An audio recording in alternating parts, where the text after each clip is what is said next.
After 11 years, the 4077 is going to end the Korean War, and they're all going home.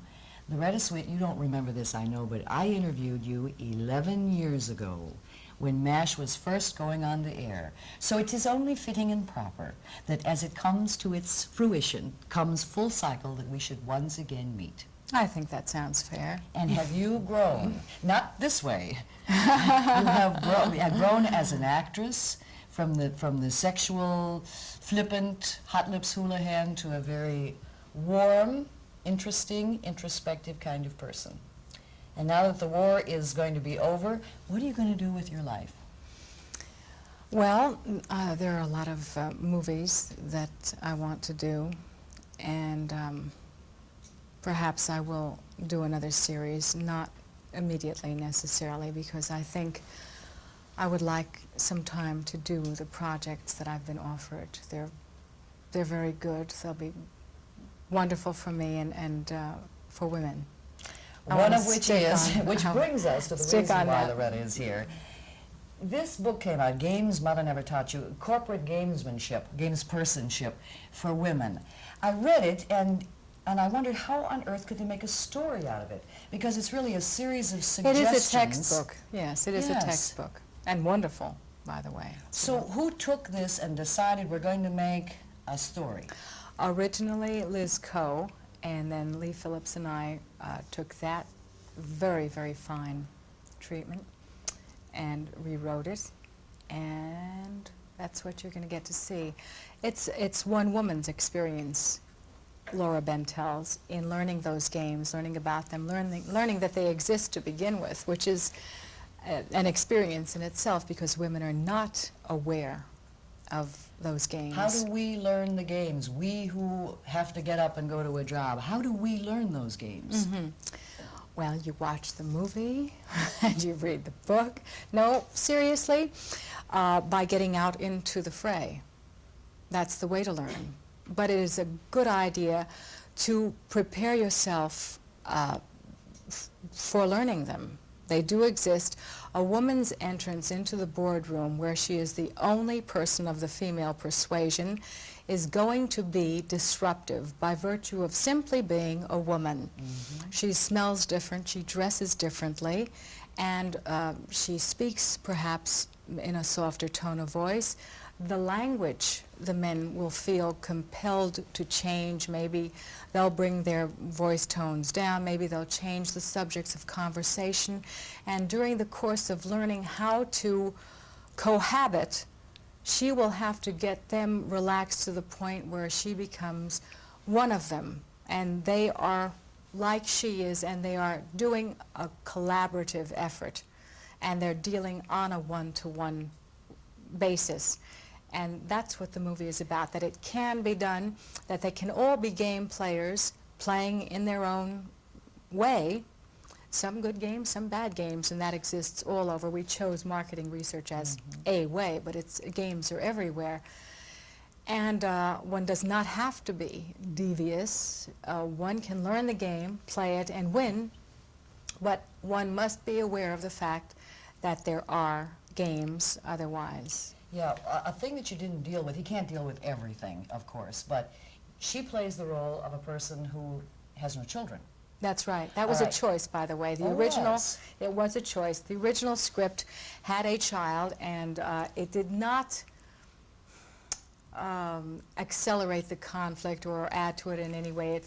So we decided to make this a childless couple. Also, a subliminal point that these two people chose not to have children, but to have careers, which again is a new option that has been afforded to us in very recent times. In the past, this was unheard of. People got married and had babies, and that was it. Women especially. They got married and they had babies, and if you didn't have children, you found yourself explaining automatically why, just as in the past a woman had to explain why she was single. And more, we don't have to do this anymore. But the element of a child is a serious concern for women in business. What do you do when it's time to take a trip? When the boss says you're going to Boston for the weekend, and you are a mother with a child. Yeah, that's a different movie. You know, we chose to deal with two career people and the problems that ensue from that. And of course, the demands on her for her job disrupt the marriage because the husband, Sam Wanderston, by the way, who fine from QED and Oppenheimer on PBS, a fine actor. I Yes, bet he's you great. enjoy We that were movie. very lucky to get Sam. It was just, one had to believe in God because he closed in a play on a Saturday night, packed his bags on Sunday, and he was with us for rehearsal Monday afternoon. Well, I don't know if I've ever Wow. seen you laugh so much. Well, you you have a lovely, know- large mouth and beautiful teeth, and you laughed through that entire Gamesman Company. Sam also is very funny, and Lee Phillips, our director, is an immensely funny person. I sent Sam a blow-up of a photograph that they took during the shoot, and it was me just cracking up so badly, and Sam very seriously making me laugh that hard, and I sent it to him with love and affection and respect and all those nice things, and gee, it's too bad you never made me laugh on this movie, you know. One thing that you did that I think the funniest line where I really laughed is she's entering the corporate world and having to dress a certain way.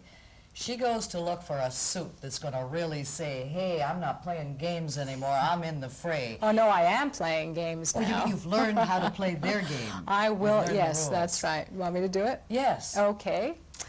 I hate to kind of spoil this for you, but I do hope it'll make you watch the movie.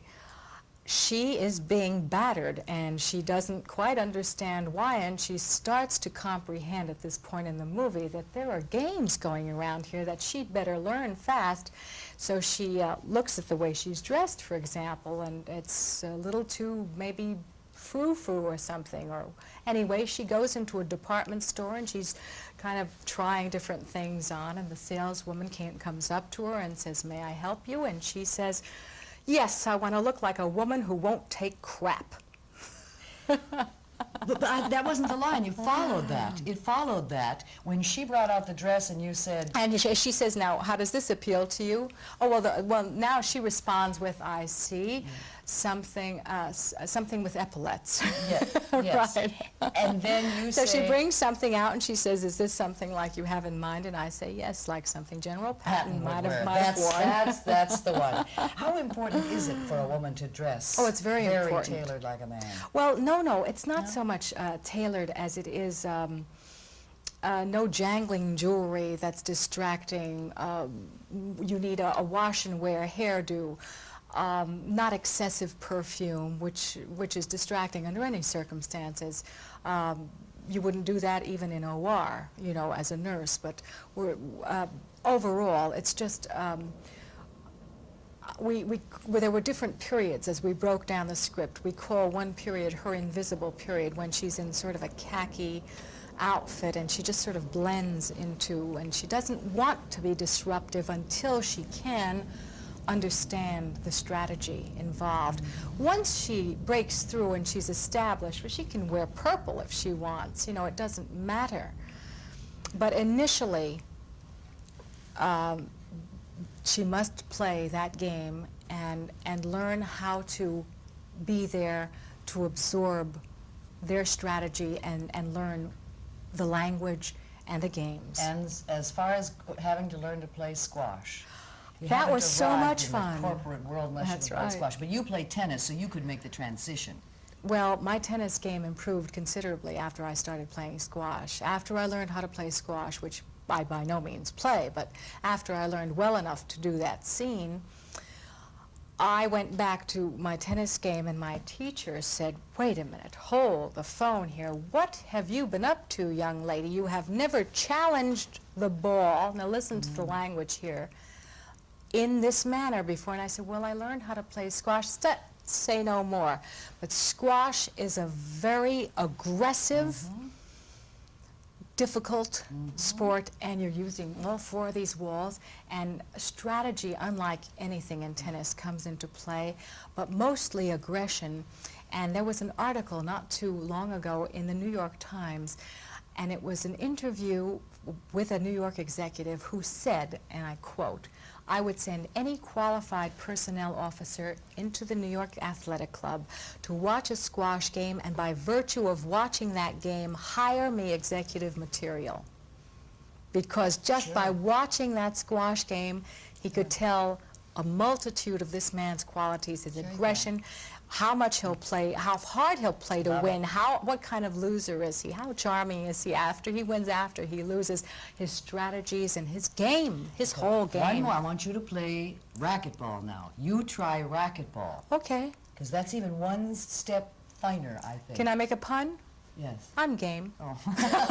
Oh, one last thing. Ms. Magazine. Ms. Yes. Magazine is going to do a big spread on the book. They have, well, they saw the film and they love it. They think it's a humane, wonderful treatment of, it's not a feminist movie by any means. It is a humane movie, and it's about people and the sexes and how we can do this together. Well, if you want to see Loretta Swit, Hot Lips Houlihan, in one of her other faces, see her in Games Mama Never Taught You. It'll be on the network soon. Thank you. Pleasure. Thank Pleasure you. to meet you. Loretta Swit. And we'll be back as 10:11 Morning continues.